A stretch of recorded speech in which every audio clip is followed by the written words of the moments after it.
Assalamualaikum. Nama saya Muhammad Hafizul bin Abdullah. Saya ada 2 orang anak di MTAS.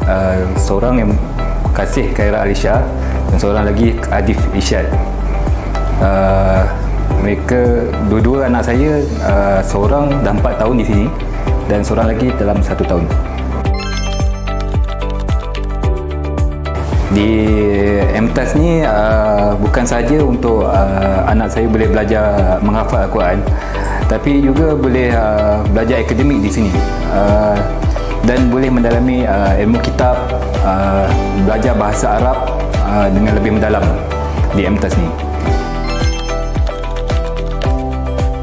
Sepanjang anak saya belajar di MTAS ni, saya dapati anak saya lebih lancar untuk membaca Al-Quran dengan mahraj yang betul, bacaan yang lebih baik, dapat hafal Al-Quran dengan cara yang betul dan seiring dengan akademik dalam sepanjang dia belajar di sini.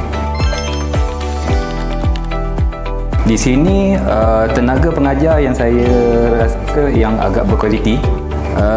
Anak-anak juga belajar secara pondok, walaupun di bandar tapi merasa suasana belajar dalam suasana pondok. Di MTAS ni apa yang lebih saya nampak, MTAS lebih mengutamakan kualiti daripada kuantiti.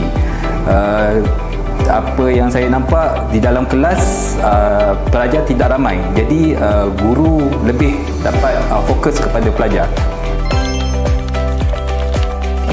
MTAS adalah institusi belajar yang lengkap dengan pengajian Al-Quran, akademi, kitab dan fardu ain.